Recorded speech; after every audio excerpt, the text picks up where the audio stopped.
You're watching TAG TV.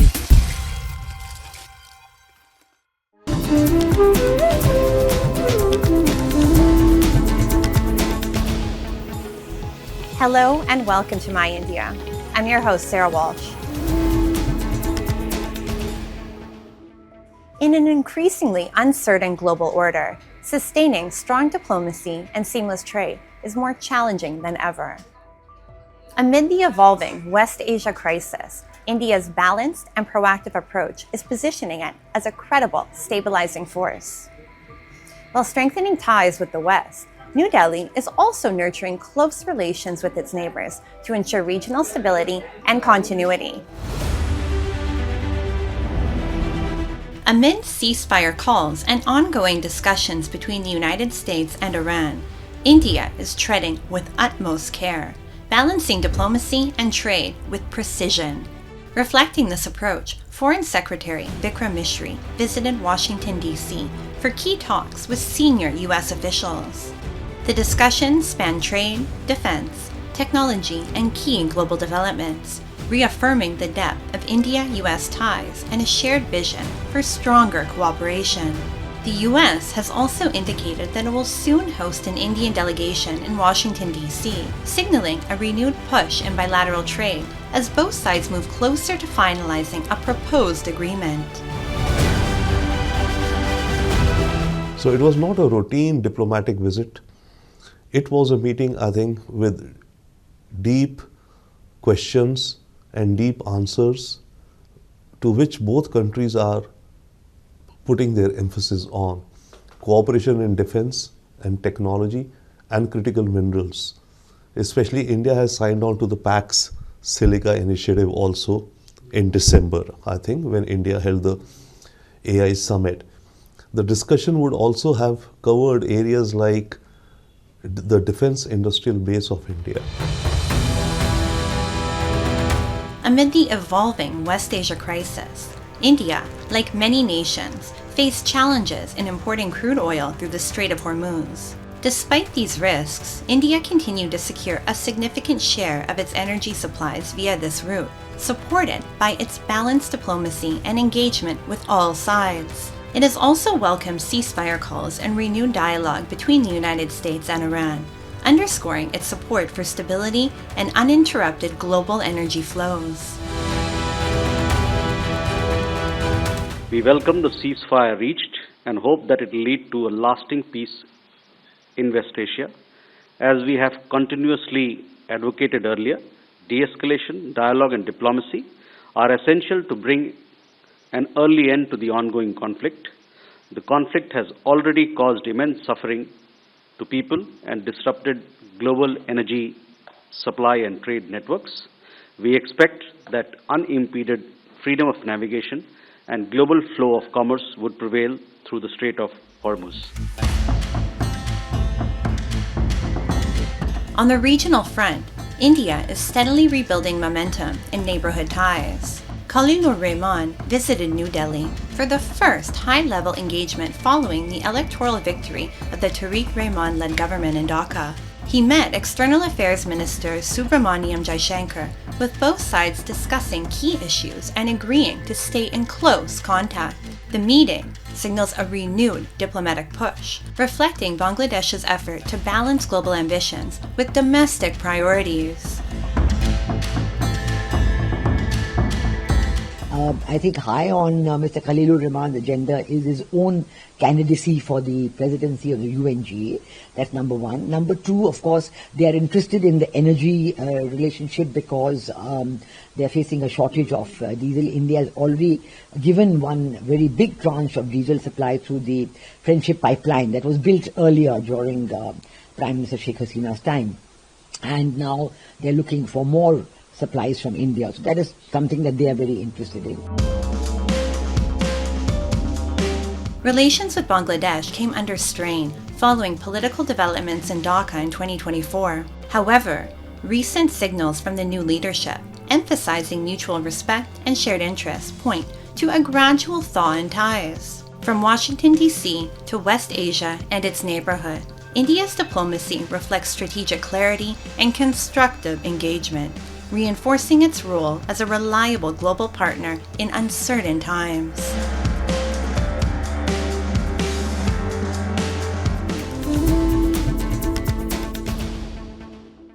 When a nation is embraced by the sea on three sides, why should its dreams stay on land? India is not just a land power, it's rising as a maritime force. With a coastline of over 4,650 miles, this isn't just geography, it's a gateway to opportunity. As ports modernize and expand through strong public-private partnerships, India's global connectivity is surging, shaping a bold new economic identity on the world stage. India's economy, powered by the oceans, is charting a bold new course. Under its Blue Economy vision, the government and private sector are transforming ports into smart, high-tech hubs. Where ships once waited for hours, AI, sensors, and automated cranes now turn operations around in minutes. Nearly 95% of India's trade by volume and 70% by value moves through maritime routes. A 4,650-mile coastline and a network of over 200 ports form the backbone of this economic engine. But the blue economy is no longer just about trade. It is fueling jobs, driving coastal development, and accelerating the shift towards sustainable green growth. Our port capacity more than double in the last 10 years. Our vessel turnaround time reduced by 50%. Our seafarer grew by almost 200%. Our coastal cargo movement doubled during the last decades. Located in Gujarat's Kutch district, Mundra Port is India's largest private commercial port and a leading example of modern port development. With deep draft capabilities, state-of-the-art terminals, and automated logistics systems, it has evolved into a major global trade hub, boosting India's blue economy and export capacity. Across the country, ports are undergoing rapid technological transformation, giving fresh momentum to trade and logistics. What were once ordinary coastlines are now high-tech logistics hubs, featuring real-time control room monitoring, automated cranes, drones, and digital tracking systems that have significantly enhanced both safety and efficiency. Until few years back, this industry was run by rule of thumb. If there is this much cranes, this much trucks, this much people, and so on, I think all that is getting eliminated now. So the computers decide on what is the right mix of equipments that needs to come in.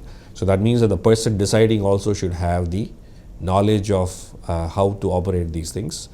So yes, so that also makes us think about the kind of people that we would want to employ.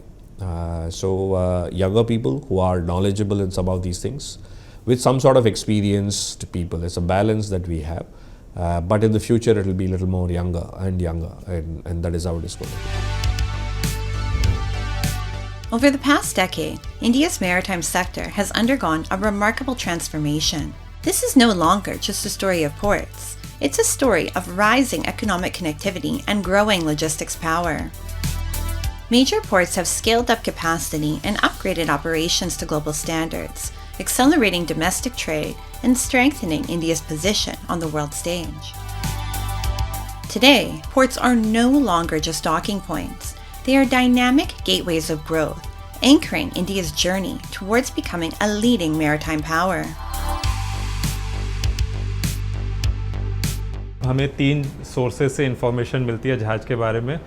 पहला है आपका radar से हम information लेते हैं।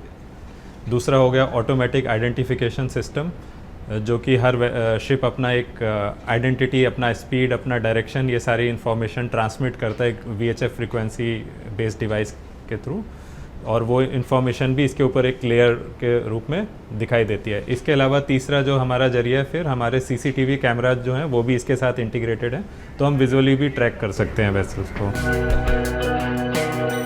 India's blue economy is no longer a promise of potential. It is a story of performance in motion, powered by technology, driven by the energy of its youth, and strengthened through public-private partnerships. India's ports are shaping a bold new identity on the global stage. Harnessing its maritime strength, India is charting a confident course toward becoming a self-reliant, future-ready maritime powerhouse.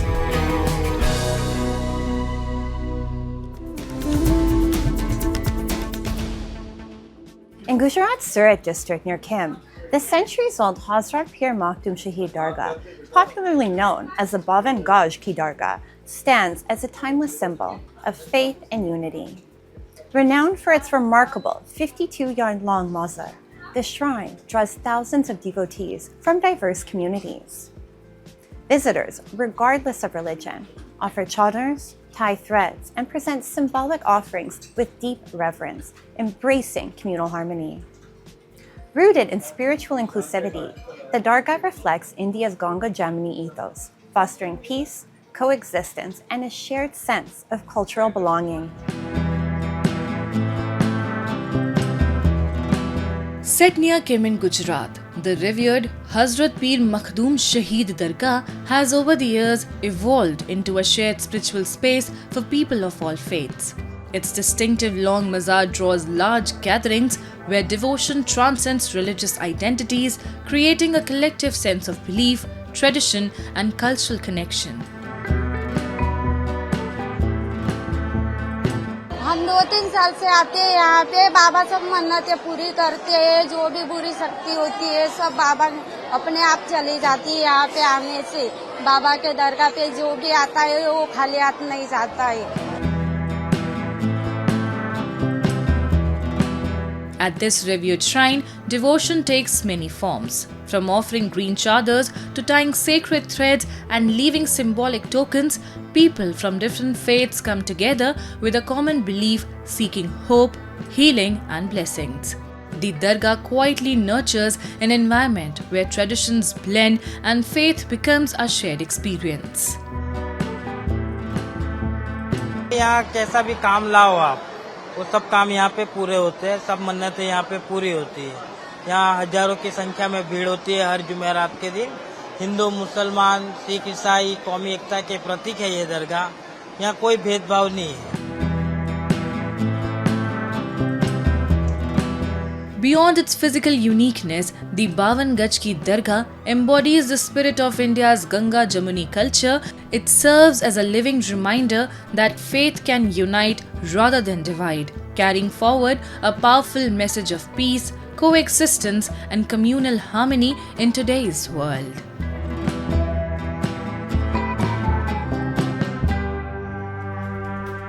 Now, let's delve into World in Focus, featuring the latest global developments and events shaping our world.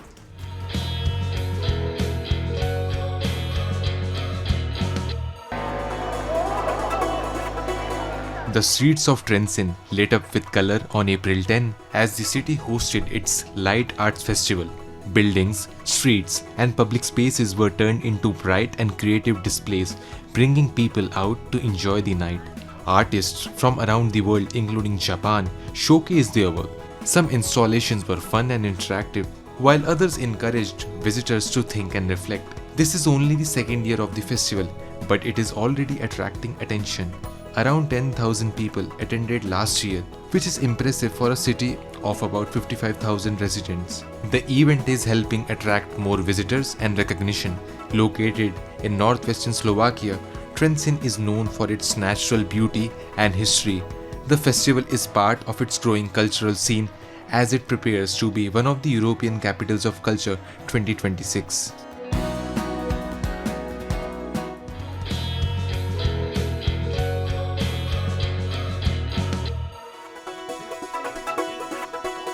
Japanese and US officials gathered on April 10 at the tidal basin in Washington, D.C. to plant 250 cherry blossom trees. The trees were a gift from Japan and show the strong friendship between Japan and the United States. Japan's ambassador Shigeo Yamada said, "Cherry blossom trees have symbolized this friendship for over 100 years and continue to remind people of the close bond between the two countries." Students from Fox Mill Elementary School also performed at the event. Teacher Noriko Otsuka said it was a special experience for students as they represent the future of this relationship. Kimberly Bassett said cherry trees are now found across the city and are an important part of its identity. Kevin Grease added that the original trees still hold great historical value. The new trees will add to the beauty of the National Cherry Blossom Festival, which draws visitors every year.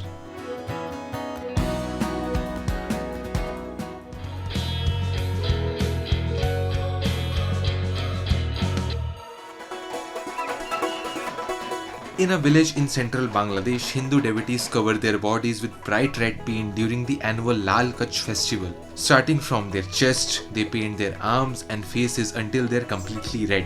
Dressed as the symbolic warriors of Lord Shiva, they step out to join a lively street procession. Held on April 13, festival marks Chaitra Sankranti, the last day of the Bengali calendar, and welcomes the new year with hope. Devotees believe the red color represents strength, courage and purification, as well as Shiva's divine army that protects against negative forces. Men carrying swords march to the beat of drums and music, creating a vibrant and energetic atmosphere. The festival also brings the community together, with both Hindus and Muslims gathering to watch and celebrate. As evening falls, the red-painted participants dance in temple grounds, symbolizing unity, tradition and a fresh beginning for the year ahead.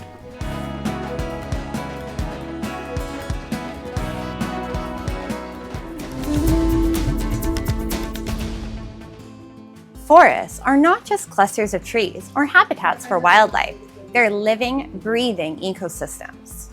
Yet, with changing climate patterns, shrinking forest cover, and rising human-wildlife conflict, this delicate world is under increasing strain.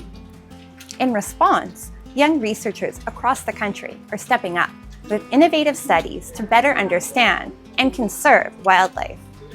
At the Wildlife Institute of India, several such fascinating projects are currently unfolding, offering hope for a more sustainable coexistence. At the Wildlife Institute of India, Dipali is leading a unique study, shifting the focus from large animals to the often overlooked ecosystem beneath them.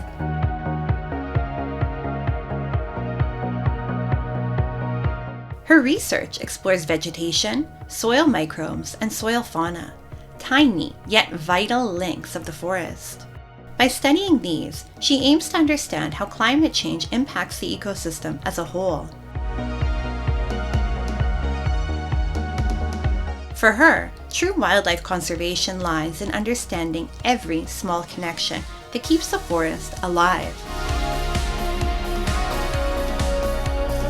शुरू से ही मैं बहुत curious mind थी. I was a person who never wanted to work on soil. कभी सोचा नहीं था कि मैं मिट्टी पे काम करूँगी या इकोलॉजी की फील्ड में काम करूँगी. बट जब मैं अपने डेजर्टेशन के लिए वाइल्ड लाइफ इंस्टीट्यूट आई, मैंने यहाँ देखा कि इस पर्टिकुलर प्रोजेक्ट में कितना स्कोप है, कितने सारे सवाल हैं जिसके जवाब हमें अभी नहीं पता है और काम करने की ज़रूरत है. Wildlife research today goes beyond observation. It is increasingly driven by modern technology, transforming the way conservation is approached. At the same time, rigorous fieldwork remains at its core.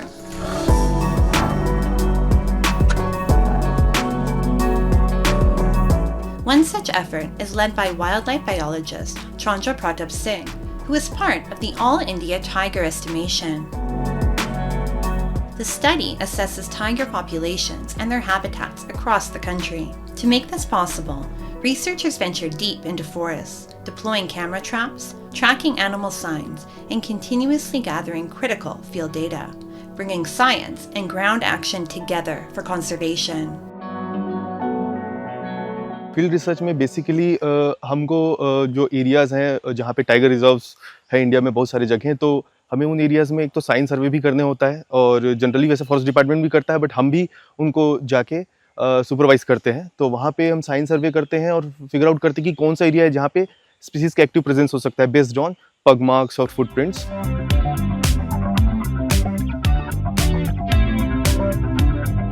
The Wildlife Institute of India, located in Dehradun, is one of the country's leading wildlife research institutions. It focuses on key areas such as wildlife ecology, biodiversity conservation, and environmental studies. Here, scientists and young researchers collaborate on projects involving protected areas, endangered species, and effective conservation strategies. हमारे देश में जितने भी national parks हैं, centuries हैं, wild life areas हैं, उनको conserve करने के लिए फॉरेस्ट ऑफिशियल्स हैं। उन फॉरेस्ट ऑफिशियल्स की capacity building wild life management के पॉइंट ऑफ व्यू से, और साथ में नई जो टेक्नोलॉजी जो विकसित हो रही है वाइल्ड लाइफ के संबंध में, किसे मैनेज किया जा सकता है, उसके संबंध में ट्रेनिंग देना। दूसरा जो है हमारा सबसे बड़ा जो इम्पोर्टेंट जो मैंडेट है वाइल्ड भारतीय वन्यजीव संस्थान का, वो है रिसर्च, यानी कि जो साइंस कैसे हम साइंस को कैसे यूज़ कर सकते हैं वाइल्ड लाइफ मैनेजमेंट में। इस संबंध में इसलिए हमारे पास यहाँ पर इन हाउस भारतीय वन्यजीव संस्थान में 32 हमारे साइंटिस्ट हैं, अलग अलग फील्ड्स के, वो बिल्कुल उनका अपना एक्सपर्टाइज है, वो हर फील्ड में रिसर्च करते हैं, और रिसर्च के बेसिस पर ही हम आगे पॉलिसी के लिए डिज़ाइन में हेल्प करते हैं। India's biodiversity is rich and diverse, but its conservation faces complex challenges: habitat loss, human-wildlife conflict, illegal trade, and climate change. Addressing these issues requires strong scientific research and informed action. Almost like the distance between humans and wildlife is decreasing. जो एक safe distance होता था वो ना physical रूप में है, ना वो जो स्प्रेड ऑफ डिजीजेज और वायरस के लिए जो हम बात कर रहे हैं आज के दिन, वो भी नहीं है. So there are huge challenges, and I must say it is the only our country which is showing the world the way to manage all these challenges, and while at the same time keeping our development at the right place, while also taking care of the needs of the people. I think we are doing a stupendous job. Almost I think we are the world leaders in this.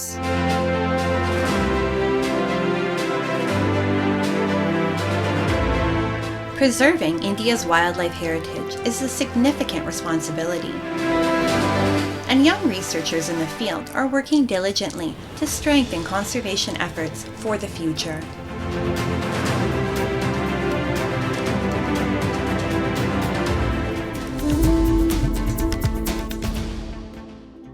We now take you to Chennai in southern India, where history breathes, culture thrives, and modern ideas shape everyday life. Set along the Bay of Bengal, the city offers a rich tapestry of experiences, from serene beaches and distinctive architecture to world-renowned cuisine. Come, discover Chennai, a city deeply rooted in tradition, yet confidently embracing the future. Chennai, one of India's major metros, blends timeless charm with a vibe that's uniquely its own. Stretching along the Bay of Bengal, the city feels alive with coastal energy. At its heart lies Marina Beach. More than just a beach, it's the city's soul. Around it, icons like Vivekananda House and the Chennai Lighthouse tell stories of legacy and pride.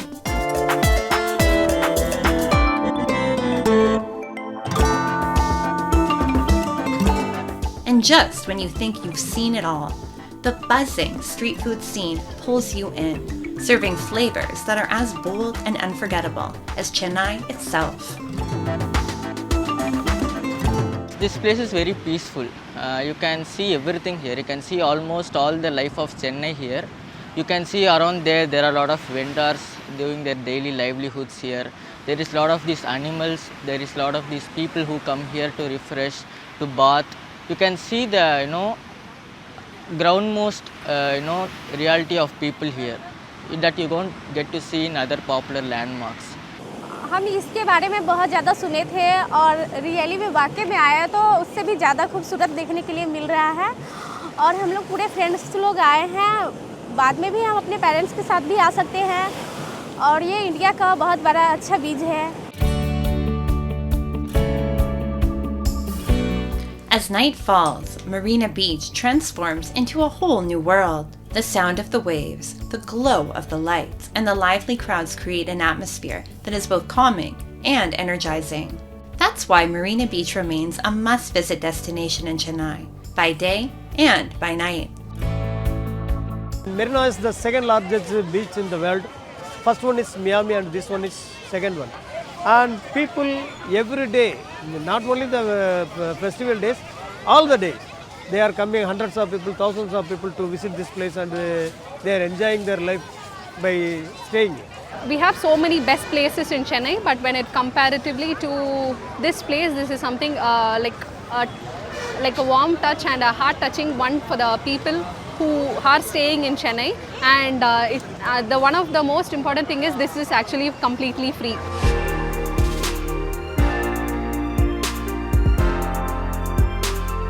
Valluvar Cotton stands as a powerful symbol of Tamil literature and culture, dedicated to the legendary poet-philosopher Thiruvalluvar, author of the timeless Tirukkural. This landmark reflects the enduring wisdom of Tamil heritage.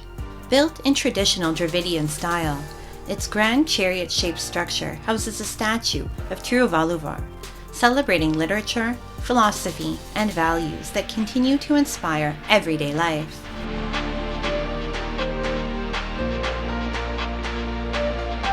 He wrote in all types of categories. What are all the living technologies are there, like how to live, how the king should rule, how the men should live, how the kids should live, what are all the basic ethics in life, what are all the things we need to follow, those things and all was written by Thiruvalluvar a long back ago. Chennai is not just a bustling metropolis. It's a seamless blend of culture, coastline, and contemporary living. The lively Besant Nagar market offers a vibrant shopping experience full of color and local flavor.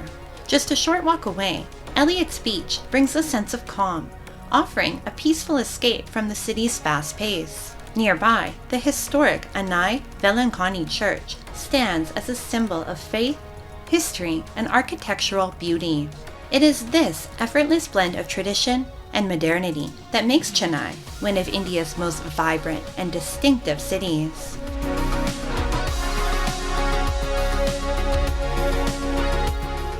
From the timeless rhythms of tradition to a pulse of a modern metropolis, Chennai continues to inspire at every turn. And with that, we wrap up today's episode of My India. I'm your host, Sarah Walsh, and we'll see you next week at the same time. Goodbye and take care.